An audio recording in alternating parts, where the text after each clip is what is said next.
샬롬! 빛과 소금의 교회 초등부 예배에 온 어린이 여러분을 환영해요. 한 주 동안 잘 지냈나요? 꽃샘 추위가 반짝 다가와서 한 주 동안 많이 쌀쌀했죠? 꽃샘 추위 속에서도 나무들은 예쁜 꽃망울을 틔울 준비를 하고 있답니다. 꽃샘 추위가 지나면 곧 예쁜 꽃들이 활짝 피어날 거예요. 그리고 코로나도 지나면 우리 친구들도 마스크 없이 마음껏 뛰어놀 수 있을 거예요. 우리 친구들 꽃샘 추위 동안 감기 걸리지 않게 조심하세요. 이번 주는 사순절 네 번째 주일이에요. 예수님이 우리를 구원하시기 위해 십자가에 달려 돌아가시고 부활하실 때까지 예수님을 기억하는 기간이었지요. 우리에게 구원자 예수님이 오시리라고 약속을 주시고 예수님을 통해 약속을 이루어 주신 하나님께 감사하며 우리 함께 예배드려요. 성경책 준비하고 기쁨으로 예물도 준비하고 바르고 단정한 모습으로 우리를 사랑하시는 하나님께 예배드려요. 함께 찬양과 기도하며 예배 시작하겠습니다.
온 세상의 창조주, 전지전능하신 하나님께 감사와 찬양과 영광을 올려드립니다.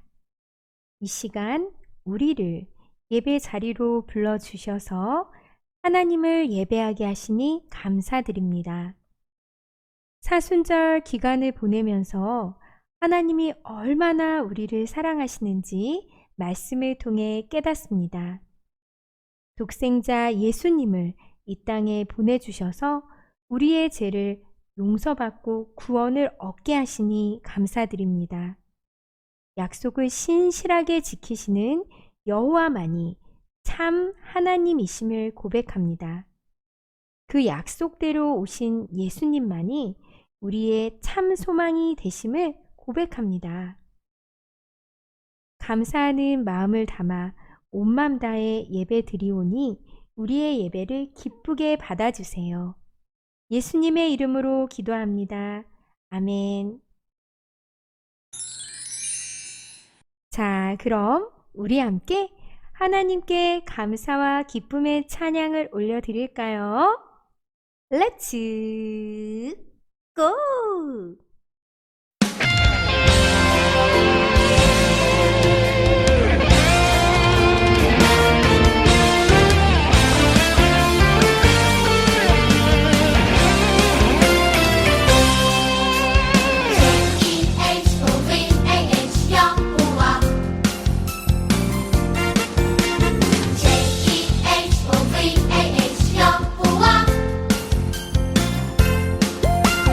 사람들을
우리의 믿음을 고백하겠습니다. 나는 전능하신 아버지 하나님, 천지의 창조주를 믿습니다. 나는 그의 유일하신 아들, 우리 주 예수 그리스도를 믿습니다.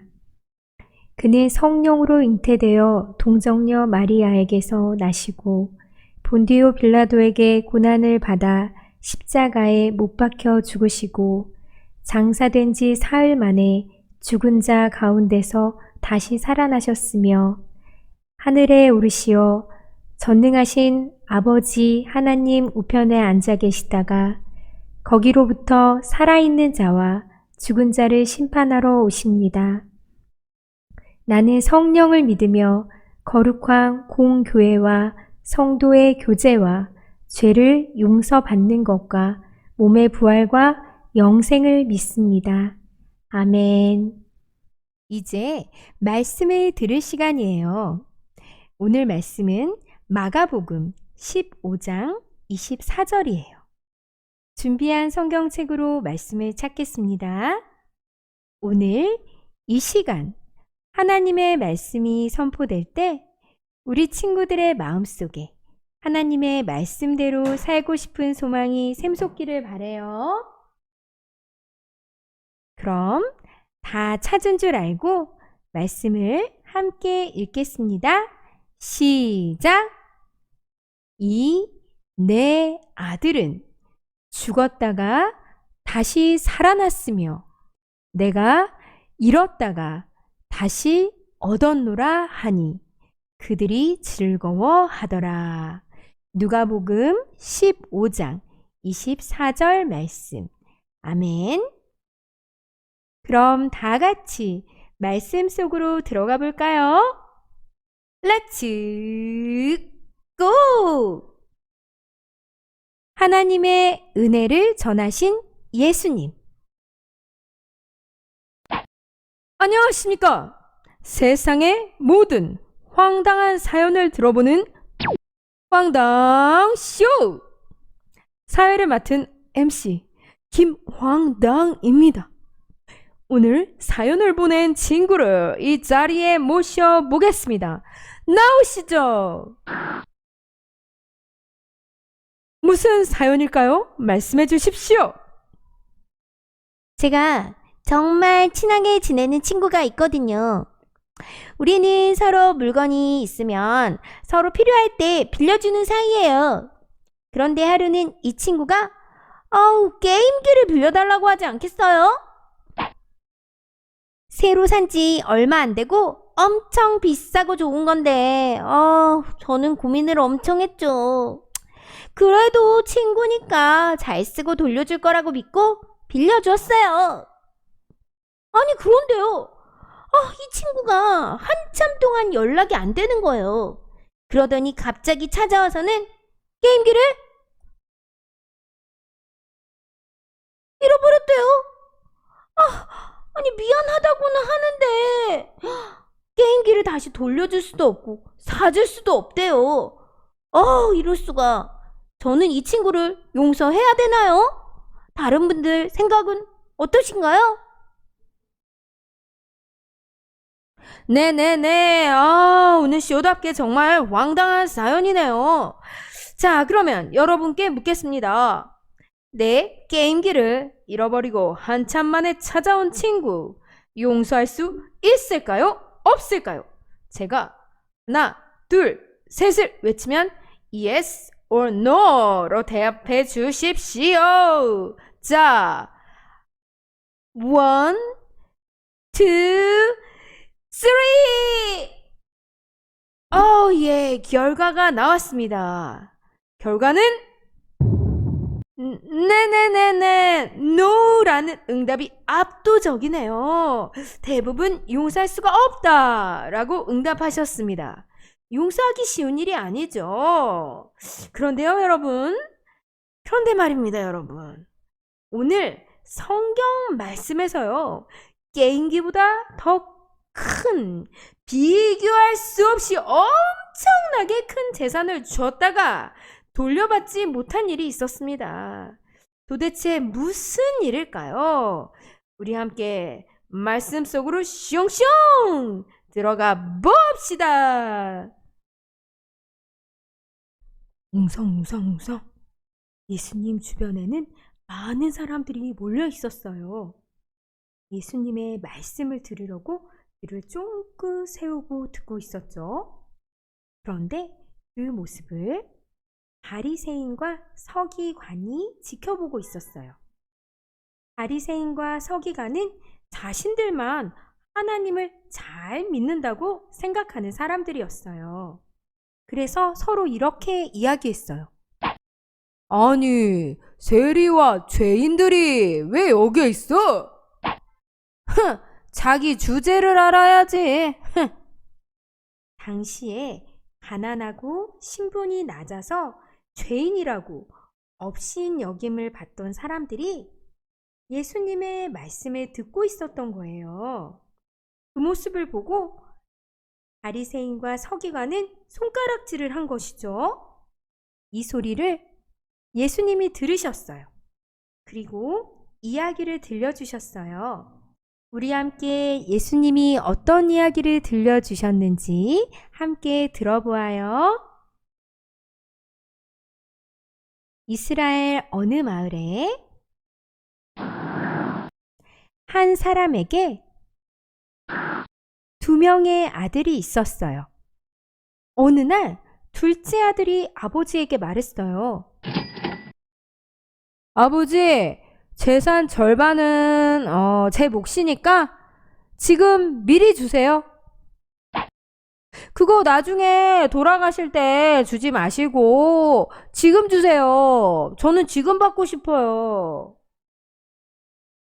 그 말을 듣고 아버지는 속상하셨을 텐데 아무 말도 하지 않고 작은 아들에게 재산을 나누어 주셨어요.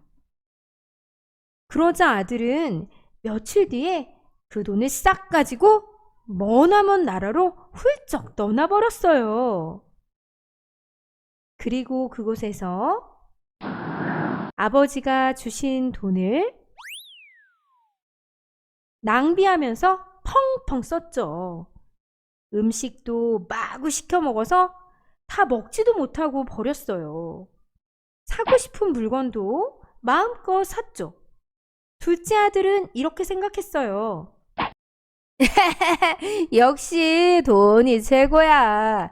아버지가 안 계시니 뭐든지 다 내 맘대로 할 수 있네. 오호호. 그런데 얼마 지나지 않아서 모든 재산을 다 써버리고 말았어요. 더군다나 그 나라에 흉년이 들어서 먹을 것도 부족해졌죠. 돈도 다 떨어지고 먹을 것을 구할 수 없게 되자 둘째 아들은 이것저것 일자리를 알아보다가 결국은 들에서 꼴꼴꼴 돼지를 돌보는 일을 하게 되었어요. 한때는 풍족한 집안에서 깨끗한 옷을 입고 맛있는 음식을 먹으며 사랑받는 아들이었는데 이렇게 꼬질꼬질한 옷을 입고 제대로 된 음식도 먹지 못하고 집주인이 시키는 대로 돼지를 돌보는 일을 하는 신세가 되었죠. 들에 나가 돼지를 돌보던 둘째 아들은 너무나 배가 고팠어요. 꼬르르 꼬르르르르르. 어휴, 배고파라. 허기진 배를 부여잡고 두리번거리던 둘째 아들은 돼지들이 먹는 열매가 보였어요. 이 열매는 쥐엄나무라고 하는 열매인데요. 돼지나 소, 말과 같은 짐승들이 먹이로 먹던 열매예요. 둘째 아들은 얼마나 배가 고팠는지 돼지들이 먹이로 쓰는 이 쥐엄나무를 그 열매라도 먹고 싶었던 거예요. 하지만 둘째 아들에게는 쥐엄나무를 먹으라고 주는 사람조차 없었답니다. 굶주림에 지친 둘째 아들은 그제야 아버지를 떠올렸어요. 우리 아버지 집에는 먹을 것이 아주 많아서 많은 일꾼들이 배불리 먹었는데 나는 여기서 굶어 죽는구나. 아버지 얼굴을 떠올리니 너무 죄송한 마음이 들었어요. 집을 나온 것이 후회가 되었죠. 그래서 생각하다 결심했어요. 그래, 아버지께 돌아가서 이렇게 말해야겠어. 아버지, 저는 큰 죄를 지었습니다. 저는 더 이상 아들이라고 불릴 자격이 없어요. 저를 아들이라고 하지 마시고 아버지 일꾼 중 하나라고 여겨주세요. 이렇게요. 마침내 둘째 아들은 자신이 있던 곳을 떠나서 아버지가 계신 집으로 발걸음을 옮기기 시작했어요. 집을 향해 걷고 또 걸었죠. 저 멀리에서 익숙한 사람이 서성이며 서 있는 것이 보였어요. 그 사람은 멀리서 걸어오는 자신을 보고 누군지 안다는 듯 한 걸음 달려왔죠. 그 사람은 바로 아버지였어요. 사실 아버지는 둘째 아들이 집으로 돌아오기를 언제나 기다리고 있었어요. 뜨거운 햇볕이 쨍쨍 내리쬐는 날에도, 비가 주룩주룩 내리는 날에도, 바람이 거세게 부는 날에도 밖으로 나와서 하염없이 둘째 아들을 기다리고 있었죠. 둘째 아들은 고개를 푹 숙이며 아버지에게 말했어요. 아버지, 제가 정말 잘못했어요. 저는 아버지의 아들이라고 불릴 자격도 없어요. 그러나 아버지는 둘째 아들이 돌아왔다는 그 사실만으로도 매우 기뻤어요. 그래서 하인을 불러서 말했어요. 어서 가장 좋은 옷을 꺼내 입히고 손가락에 반지를 끼우고 신발도 신겨주어라. 그리고 살찐 송아지를 잡아서 잔치를 열어라. 아버지는 돌아온 둘째 아들을 끌어안고 용서해 주셨어요. 그리고 이렇게 말씀하셨어요. 죽었던 내 아들이 다시 살아 돌아왔다. 우리 아들을 잃었다가 내가 다시 찾았구나. 이렇게 말이에요.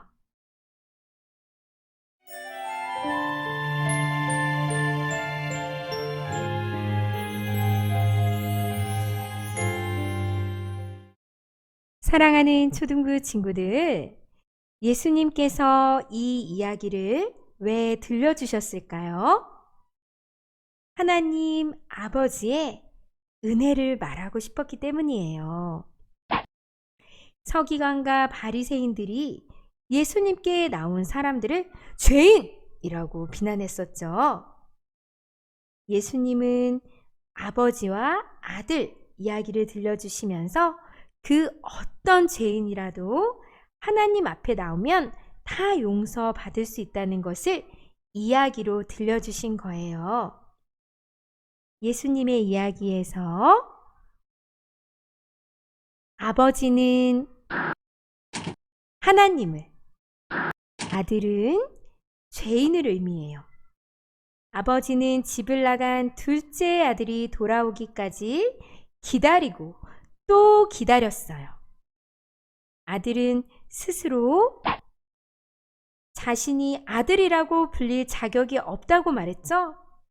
하지만 아버지는 어떤 꾸지람도 하지 않고 아들을 안아주셨어요. 용서해 주신 거죠. 이처럼 하나님께서는 하나님을 떠나서도 살 수 있다고 생각하는 죄인들이 돌아오기를 기다리고 계세요. 그리고 하나님께서는 하나님께 돌아와서 잘못을 뉘우치기만 하면 용서하고 받아주신답니다. 하나님께 돌아오는 한 사람을 위해서 큰 기쁨의 잔치를 열어주시는 분이시죠. 하나님께서는 우리 모든 죄를 용서하기 위해서 예수님을 이 땅에 보내셨어요.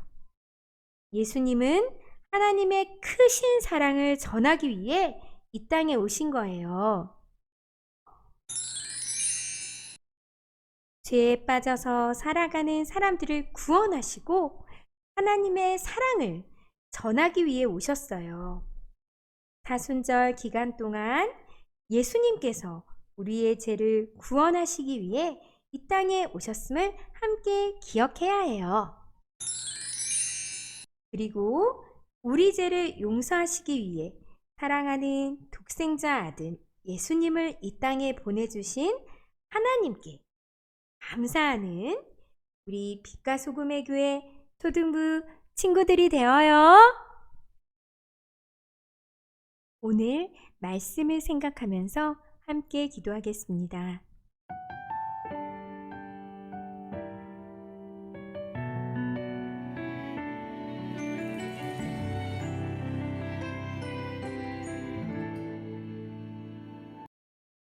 하나님, 오늘 말씀 속에서 아버지의 재산을 가지고 떠났던 둘째 아들이 아버지에게 용서받는 모습을 보았습니다. 아버지 곁을 떠났을 때 아버지의 마음이 정말 속상하고 슬펐을 것 같습니다. 둘째 아들이 돈을 마구 낭비하고 마음대로 살다가 돌아왔을 때 화가 많이 났을 것 같습니다.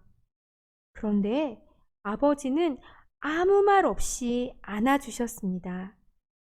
이 아버지처럼 하나님도 저를 이렇게 사랑하시고 용서해 주시는 분이라는 것을 알게 되었습니다. 죄를 지어 부끄러울 때도, 기도하는 것이 죄송한 마음이 들 때조차도 하나님은 나를 사랑하시는 분이라는 것을 알게 되었습니다. 내가 잘못해서 용서를 구할 때 언제나 나를 안아주시고 용서해 주시는 분임을 잊지 않고 하나님께 기도하게 해주세요. 우리를 끝까지 사랑해 주시는 예수님의 이름으로 기도합니다. 아멘. 사랑하는 초등부 친구들, 제주도에 있는 우리 빛과 소금의 교회 초등부 친구들이 믿음 화분을 만들어서 인증샷을 보내주었어요. 함께 볼까요?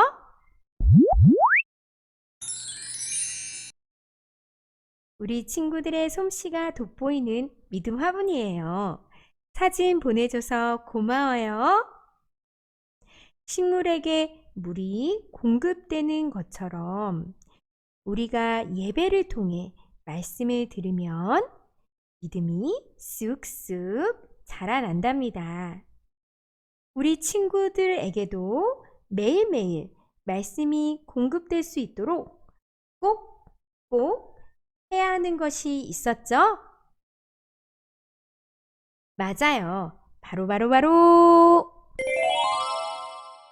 달달 말씀과 큐티 잊지 마세요. 매일매일 말씀을 읽고 묵상하고 기도를 하다 보면 어느덧 쑥 살아있는 우리 친구들의 믿음을 발견하게 될 거예요.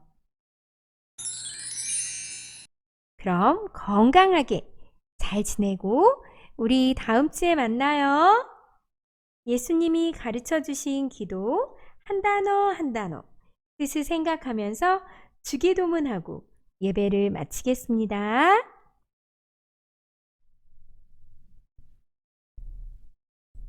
하늘에 계신 우리 아버지, 아버지의 이름을 거룩하게 하시며 아버지의 나라가 오게 하시며 아버지의 뜻이 하늘에서와 같이 땅에서도 이루어지게 하소서. 오늘 우리에게 일용할 양식을 주시고 우리가 우리에게 잘못한 사람을 용서하여 준 것 같이 우리 죄를 용서하여 주시고 우리를 시험에 빠지지 않게 하시고 악에서 구하소서.